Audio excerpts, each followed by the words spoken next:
I'm a holder, I'm a hodler.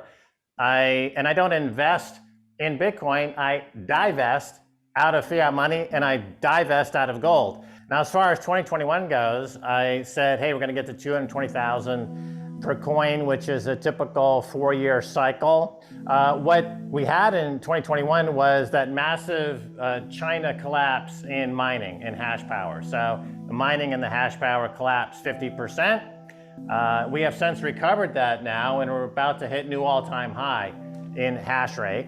And so that's why I'm pushing my $220,000 target from 2021 to 2022.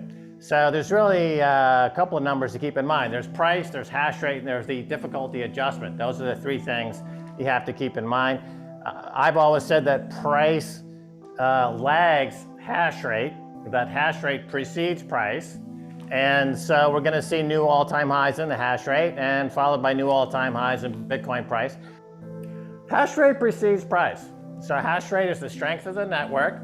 It adds to the security. It's something that no altcoin or Ethereum, they're all centralized and they're all vulnerable and they don't have any hash rate at all, really. Whereas Bitcoin has most of the hash rate, the overwhelming majority of the hash rate. The hash rate keeps going higher. When countries like El Salvador make Bitcoin legal tender, now my understanding is that several other countries will follow suit and make Bitcoin legal tender as well. That's another huge fundamental plus for Bitcoin going forward. The 4-year cycle, which is tied to the halving that happens every 4 years, has been a somewhat reliable predictor of price going back to the beginning of Bitcoin. I've lived through 3 90% drawdowns in Bitcoin since I first started buying it in 2011. And this particular drawdown is not particularly worrisome. It's a great buying opportunity. You know, people are always saying, oh, Bitcoin at 75,000 or 65,000 is too expensive. You know, I wish it were cheaper. Well, okay, it's cheaper. So you should be backing up the truck, loading the boat aggressively. Only have money in fiat shitcoins or gold that you're willing to lose. Any money you have in Bitcoin is unconfiscatable, it's uncensorable. That's your only wealth. That is your only wealth, is your Bitcoin wealth. Everything else is confiscatable or going to be inflated away out of existence. Why are you confident we'd see an all-time high in the hash rate this year then? Because the network is growing rapidly and it is already about hitting a new all-time high. So it's flirting with new all-time highs as we speak already in the first few weeks of 2022. More and more miners are coming into the network because mining is a hugely profitable business. The average miner's cost per Bitcoin is under $8,000 per coin. So at these levels, it's a wildly profitable business. And you're going to see more and more countries start to mine Bitcoin. So right now you've got El Salvador, who's accumulating Bitcoin. They're doing Bitcoin volcano bonds. And we see a couple of other countries mining Bitcoin and adding Bitcoin to strategic reserves. I think once a country in the G7 starts to accumulate and mine Bitcoin, it'll set off like a space race. I think once a G7 country comes out and says, hey, you know, we're adding Bitcoin to our reserves, we're mining Bitcoin, then you're going to see other countries say, hey, we got to get in on this.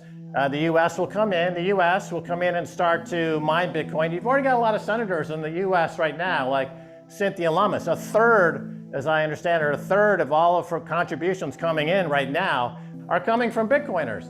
And now we've got many congressmen and senators that are into Bitcoin. We've got governors into Bitcoin. You've got the mayor of Miami. Wyoming is probably going to become a Bitcoin state. Texas could very well secede from the United States and become a Bitcoin state. So this is the power of Bitcoin. It shows you what you can do with unconfiscatable, uncensorable, perfect money. You start to think differently about the world around you and the governments around you. How plausible is that for you? How far away? I think it's 100% guaranteed certainty. Because we live in a fiat money world and the fiat money world is collapsing and Bitcoin is the go-to currency if you want to have unconfiscatable, uncensorable, perfect money. You're going to go to Bitcoin. That's the choice. So, and also in this region, in Central America and Latin America, El Salvador is economy is going to be, they're going to report a 10, 11% growth. Next year, they're looking to do 20%. So now all the countries in this area are like, we're not going to let El Salvador, grow without being challenged at all. So we've got other countries in the region who are now saying, yeah, we want to jump in and we want to get in on this and we want growth as well. So in Africa and Nigeria, for example, you see a huge Bitcoin adoption. Now you've got all kinds of countries in Africa who are going to leapfrog the whole 20th century build out of the banking infrastructure that has kept them essentially a colony of the Wall Street banks. They can leapfrog that and say, you know what, we don't need any of the Wall Street banks. We don't need any banks at all. We can do everything we need with Bitcoin. Bitcoin is our bank. We can save, we can transact, that's our bank, and it's growing like wildfire. The underlying fundamentals have only gotten stronger. The fiat money world is crumbling, inflation is out of control, the Bitcoin network is getting stronger. If you look at the on-chain analysis, that is to say, the people who are actually doing transactions, not derivatives, but on the actual Bitcoin blockchain, we see an increase in the holdings of Bitcoin. The recent price action is driven mostly by derivatives. So the same kind of price discovery you see in the gold market that's kept gold now flat for 10 years and hasn't really budged at all. You start to see some of the derivatives have an influence on the price discovery in Bitcoin. Ultimately, it doesn't matter because the demand for Bitcoin is virtually infinite. Because fiat money is, as it always does, it's going to go to zero, and we'll see that with the U.S. dollar as well. And Bitcoin is now, if you listen to guys like Bill Miller or Paul Tudor Jones or any of the other major hedge funds out there, they're now openly saying that Bitcoin competes with gold. It's going to get a market share of gold.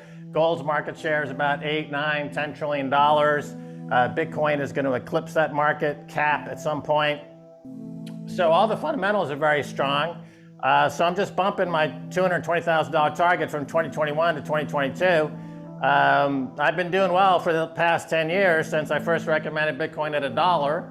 So nobody's really complaining. As you see, Jay Powell and the central banks around the world are in panic mode. They're printing at a level that you'd have to compare to Weimar Germany or Zimbabwe. And they're literally about to torch this economy and the fiat money world down to the ground. So there's only one unconfiscatable, uncensorable money in the world, and that's Bitcoin. And that's the fundamental story.